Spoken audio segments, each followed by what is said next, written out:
Hey everybody, hope you're all having a great Friday night. I'm Teddy Roundtree here at the WTOC Digital Desk to tell you about some of the stories we've been following today, as well as give you a look ahead of what's to come later. We are live on multiple different platforms, including Facebook, Twitter, Roku, Amazon Fire, the WTOC News app, and of course, WTOC.com.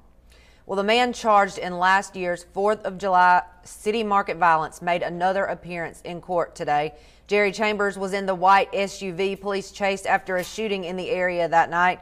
We know that SUV hit and killed well-known restaurant manager Scott Waldrop, as well as 2 passengers that were in that SUV. Sean Evans was in the courtroom today for that motion hearing to listen in on what was being considered by the judge. Take a listen. Today was a Jackson Deno motion hearing. The motion filed by Chambers' attorney arguing that statements Chambers gave to police in the moments following the fatal crash are inadmissible because they were not voluntarily given. The lead prosecutor for the state played about 10 minutes of police body camera video for Judge James Bass to consider.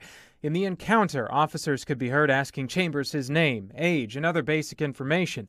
Police also asked Chambers where he was in the SUV when it crashed. Chambers could be heard saying he was in the passenger seat and that the vehicle belonged to Gabriel, but Gabriel wasn't driving. Gabriel Magulius and Spencer Stuckey were in the vehicle with Chambers and killed in that crash. The defense argued that his client should have been read his rights before police started asking questions. When Judge Bass asked why Chambers' statements after the crash were involuntary, Chambers' attorney said his client was injured and still in shock from the high-speed crash. Judge Bass said he still needs more time to consider the motion and if the body camera video will be shown to jurors. According to the Chatham Court's website, Chambers' trial is set for this November. In Savannah, Sean Evans, WTOC News. We're learning more details about President Trump's rally next week to campaign for South Carolina Republican gubernatorial candidate Governor Henry McMaster. President Trump says he is returning the favor to McMaster for his support during his own 2016 campaign. The election eve rally will be held at 6 p.m. on Monday at the Airport High School in Columbia. We always tell you you can drop by if you're watching us on Facebook and ask us any questions or just say, hey, tell us where you're watching from. I can see you all with your emojis and your waves and saying hello. Don't really see any questions right now, but we can give it another look before we finish up.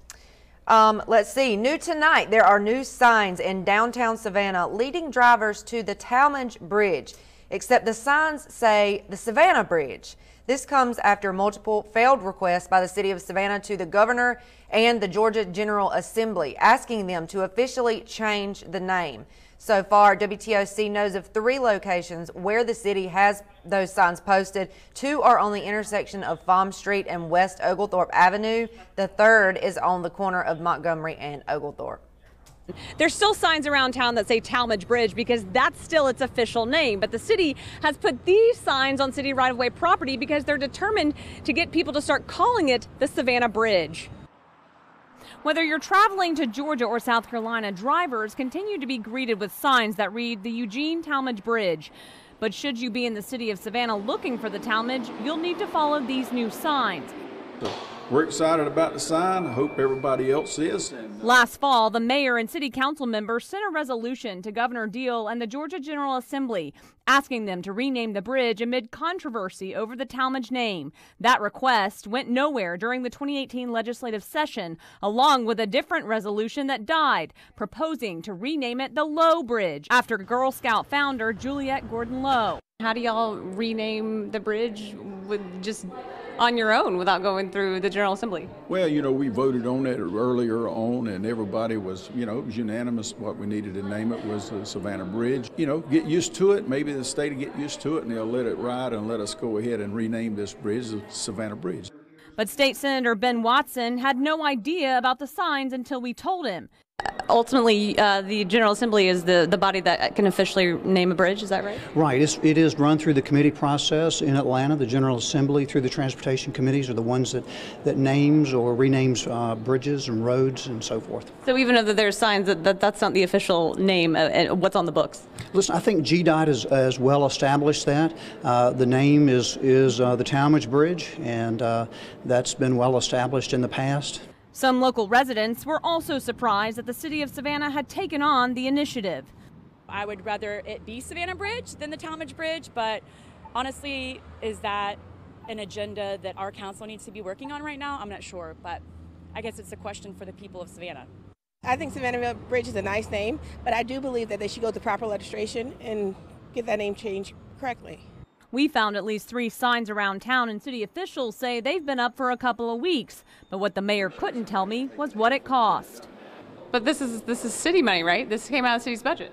I can't even tell you it came out of city budget. Can't tell you anything other than I know the signs appeared and I was glad to see them, and I'm cheering them on. But can't say that they come out of city budget or anything. I really can't. So if it is city tax dollars, though, this isn't during a time when y'all are trying to find money right now for your budget. Yeah. I don't know where the money came from. We filed an open records request with the city of Savannah to find out just how much they spent for these signs. But again, the Georgia General Assembly is the only one that has the power to officially change the name of the bridge. So until then, these signs that say Savannah Bridge will take you over the Talmadge. Reporting in Savannah, Elizabeth Rollins, WTOC News. Well, switching gears, the 76th Hampton County Watermelon Festival is winding down. There were so many fun events this week, and there are even more happening tonight. Tomorrow is the Grand Parade that stretches from Barnville to Hampton. If you can't make it, you can watch it live right here on WTOC, on WTOC.com, or on our free WTOC News app. I'm seeing some comments here that you guys are saying about the bridge. Lots of different ideas. Everybody, I think, has a different opinion. I guess we'll see what they decide, and we will be sure to bring you any new developments in that story. That's going to wrap it up for us here at the Digital Desk tonight, but we do hope you'll stay up with us and join us for the news at 11. Until then, in the WTOC 24-hour newsroom, I'm Teddy Roundtree. Have a great weekend.